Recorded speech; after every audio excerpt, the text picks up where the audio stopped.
ನಮಸ್ಕಾರ. ವಿಶೇಷ ಕಾರ್ಯಕ್ರಮಕ್ಕೆ ಸ್ವಾಗತ. ನಾನು ಮಮತಾ ಹೆಗ್ಡೆ. ವೀಕ್ಷಕರೇ, ಭ್ರಾತೃ ಸಮಂ ನಾಸ್ತಿ ಶರೀರ ರಕ್ಷಕಂ, ಇದರ ಅದ್ಭುತವಾದಂತಹ ಅರ್ಥವನ್ನ ಹೇಳೋದ್ರ ಮೂಲಕ ಕಾರ್ಯಕ್ರಮವನ್ನು ಸ್ಟಾರ್ಟ್ ಮಾಡ್ತಾ ಇದ್ದೀನಿ. ನೋಡಿ, ಯಾರೇ ಮನುಷ್ಯರಿಗಾದರೂ ಅಷ್ಟೇ ಒಡ ಹುಟ್ಟಿದವರು ರಕ್ಷಕರಾಗೋಷ್ಟು ಕವಚವಾಗೋಷ್ಟು ಬೇರೆ ಯಾರೂ ಕೂಡ ಆಗಲ್ಲ. ದುಡ್ಡಿದ್ದಾಗ ನಾವು ಬಾಡಿಗಾರ್ಡ್ಸನ್ನು ಖರೀದಿ ಮಾಡ್ಬೋದು, ಬಟ್ ಕಷ್ಟ ಅಂತ ಬಂದಾಗ, ಜೀವಕ್ಕೆ ಆಪತ್ತು ಅಂತ ಬಂದಾಗ ಒಡ ಹುಟ್ಟಿದವರೇ ಬರ್ತಾರೆ ಅನ್ನೋದು ಈ ಅದ್ಭುತ ಶ್ಲೋಕದ ಅರ್ಥ. ಬಟ್ ಬದಲಾದಂತಹ ಕಾಲಘಟ್ಟದಲ್ಲಿ ನಾವೆಲ್ಲ ಏನು ಕೇಳ್ತಾ ಇರ್ತೀವಿ ಹೇಳಿ? ದಿನ ಬೆಳಗಾದ್ರೆ ಹುಡ್ತಾ ಅಣ್ಣ ತಮ್ಮಂದಿರಾಗಿದ್ರು, ಬರ್ತಾ ದಾಯಾದಿಗಳಾಗ್ಬಿಟ್ರು ಅಂತೆಲ್ಲ ಕೇಳ್ತಾ ಇರ್ತೀವಿ. ಸ್ವಾರ್ಥ ಸಾಧನೆಗೋಸ್ಕರ ಇನ್ನೊಬ್ಬರನ್ನ ಬಲಿ ಕೊಡೋದಕ್ಕೂ ರೆಡಿ ಇರ್ತೀವಿ ಅನ್ನೋದನ್ನ ಕೇಳ್ಪಡ್ತಾ ಇರ್ತೀವಿ. ಬಟ್ ಇದೆಲ್ಲದಕ್ಕೂ ಕೂಡ ಭಿನ್ನವಾಗಿ ನಾವಿದ್ದೀವಿ ಅನ್ನೋದನ್ನ ಈ ಅಪರೂಪದ ಸಹೋದರರ ಜೋಡಿ ಮಹಾಬಾಂಧವ್ಯದ ಮೂಲಕ ರಾಜ್ಯದ ಗಮನವನ್ನ ಸೆಳೀತಾ ಇದ್ದಾರೆ. ಇನ್ಫ್ಯಾಕ್ಟ್ ರಾಜ್ಯದ ಗಮನ ಮಾತ್ರ ಅಲ್ಲ, ದೇಶದ ಗಮನವನ್ನ ಕೂಡ ಸೆಳೆದಿದ್ದಾರೆ. ಯಾಕಂದ್ರೆ ಇವರಿಬ್ಬರ ನಡುವೆ ಒಬ್ಬರ ಏಳಿಗೆಗಾಗಿ ಮತ್ತೊಬ್ಬರು ಪ್ರಯತ್ನ ಮತ್ತು ಪ್ರಾರ್ಥನೆಯನ್ನ ಮಾಡ್ಕೊಂಡು ಬರ್ತಾ ಇದ್ದಾರೆ. ಇನ್ಫ್ಯಾಕ್ಟ್ ಒಬ್ಬರ ಏಳಿಗೆಗೋಸ್ಕರ ನಾನು ನನ್ನದೇನು ಬೇಕಾದ್ರೂ ತ್ಯಾಗ ಮಾಡೋದಕ್ಕೆ ರೆಡಿ ಇದ್ದೀನಿ ಅಂತಿದ್ದಾರೆ. ಅಸೂಯೆ ಇಲ್ಲ, ಪೈಪೋಟಿ ಇಲ್ಲ, ಅಥವಾ ಇವ್ರು ಮುಂದೆ ಹೋದ್ರು ಒಂಚೂರು ಅನ್ನುವಂತಹ ಆತಂಕ ಇಲ್ಲ. ಇರೋದು ಒಂದೇ ನಿಸ್ವಾರ್ಥ ಪ್ರೀತಿ ಮಾತ್ರ. ಈ ನಿಸ್ವಾರ್ಥ ಪ್ರೀತಿಗೆ ನಾವು ಹೆಸರನ್ನ ಹೇಳಬೇಕು. ನಿಮಗೆ ಯಾರು, ಏನು, ಎತ್ತ ಅನ್ನುವಂಥದ್ದು ಎಲ್ಲವೂ ಕೂಡ ಇಂಟ್ರೊಡ್ಯೂಸ್ ಮಾಡ್ತೀವಿ. ಅವರು ಬ್ಯಾಕ್ ಬೋನ್ ಆಗಿದ್ದಾರೆ, ಅವರು ಒಂದು ಸ್ಟ್ರೆಂತ್ ಆಗಿ ನಿಂತ್ಕೊಳ್ತಾ ಇದ್ದಾರೆ. ಈ ಥರ ಅಣ್ಣ ತಮ್ಮಂದಿರು ಇದ್ದುಬಿಟ್ರೆ ಎಲ್ಲೂ ಕೂಡ ಯಾವ ಜಗಳಗಳು ಆಗೋದಿಲ್ಲ, ಕುಟುಂಬಗಳು ಅತ್ಯಂತ ಗಟ್ಟಿಯಾಗಿ ನಿಂತ್ಕೊಳ್ಳುತ್ತೆ. So the one and only DK. Suresh ಅವರು ನಮ್ಮ ಜೊತೆಗಿದ್ದಾರೆ. ನಮಸ್ತೆ ಸರ್, ಕಾರ್ಯಕ್ರಮಕ್ಕೆ ಸ್ವಾಗತ. ನಮಸ್ಕಾರ. ಹೇಗಿದ್ದೀರಾ? ಚೆನ್ನಾಗಿದ್ದೀನಿ. ಹೇಗೆ ಅನಿಸ್ತಾ ಇದೆ? ಏನೋ ಒಂಥರ ಸಮಾಧಾನ ಇದೆ. ಆ ಭಾರ ಎಲ್ಲ ಹೊರಟೋಯ್ತಾ? ಭಾರ ಒಂದು ಥರದ ಭಾರ ಹೋಗಿದೆ, ಮತ್ತೊಂದು ಭಾರ ಹೆಚ್ಚಾಗ್ತಾ ಇದೆ. ಸ್ಯಾಟಿಸ್ಫೈ, ಸಂತೋಷವಾಗಿದ್ದೀವಿ. ಇಟ್ಟಂತ ಗುರಿ ಮುಟ್ಟಿದ್ರಾ? ಗುರಿ ಮುಟ್ಟಿದ್ದೇವೆ, ಜವಾಬ್ದಾರಿ ಹೆಚ್ಚಿದೆ. ಒನ್ ವರ್ಡಲ್ಲಿ ಆನ್ಸರ್ ಮಾಡ್ತಾ ಇದ್ದಾರೆ ಸರ್. ಫುಲ್ ರೆಡಿ ಆಗಿ ಬಂದಿದ್ದಾರೆ. ನಾವು ಏನೇ ಕೇಳಿದ್ರು ಕೂಡ ಒನ್ ವರ್ಡಲ್ಲಿ ಆನ್ಸರ್ ಮಾಡ್ತೀನಿ ಅಂತ. ಓಕೆ ಸರ್, ಈಗ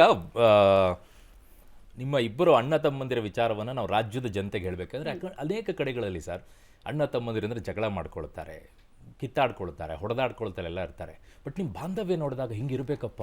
ನಾವು ಹಿಂದೆ ರಾಮಾಯಣದಲ್ಲಿ ರಾಮ ಲಕ್ಷ್ಮಣನ ಕೇಳಿದಾಗ ಅಣ್ಣ ತಮ್ಮಂದಿರು ಹಿಂಗಿರ್ಬೇಕು ನೋಡು, ಅಣ್ಣಂಗೆ ಬೆನ್ನೆಲುಬಾಗಿ ನಿಂತ್ಕೊಳ್ಳುವಂಥವ್ರು, ಗಟ್ಟಿಯಾಗಿ ಶಕ್ತಿಯಾಗಿ ನಿಂತ್ಕೊಳ್ಳುವಂಥ ಒಬ್ಬ ತಮ್ಮ ಇದ್ದಾಗ ಅಥವಾ ತಮ್ಮನಿಗೆ ಅಣ್ಣ ನಿಂತ್ಕೊಳ್ಳೋದು, ಇದು ಸಮಾಜದಲ್ಲಿ ಪ್ರೇರಣೆ ಆಗಬೇಕು. ಹಾಗಾಗಿ ನಿಮ್ಮನ್ನು ಇವತ್ತು ಕರ್ಕೊಂಡು ಬಂದು ಕೂರಿಸಿರೋ ಕಾರಣನೇ ಅದು. ಅಣ್ಣ ಅಂದರೆ ಏನು ಡಿ.ಕೆ. ಸುರೇಶ್ ಅವರಿಗೆ? ನನಗೆ ಅಣ್ಣ ಅಂತ ಅಂದರೆ ತಂದೆ ಸಮಾನದಲ್ಲಿದ್ದಾರೆ, ಸಹೋದರನ ಸಮಾನದಲ್ಲಿದ್ದಾರೆ, ಸ್ನೇಹಿತನ ಸ್ಥಾನದಲ್ಲಿದ್ದಾರೆ. ಸೊ ಎಲ್ಲ ವಿಚಾರಗಳಲ್ಲೂ ಕೂಡ ಒಡಂಬಡಿಕೆ ಇದೆ,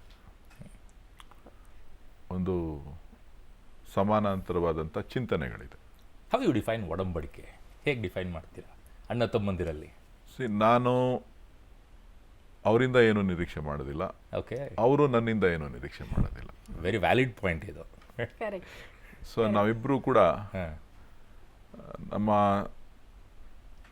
ನಮ್ಮ ತಂದೆ ತಾಯಿಗೆ ಜನ್ಮ ತಾಳದ ಮೇಲೆ ಬಾಲ್ಯದ ಜೀವನದಲ್ಲಿ ಅವರು ಬೆಂಗಳೂರಿಗೆ ವಿದ್ಯಾಭ್ಯಾಸಕ್ಕೆ ಬಂದರು.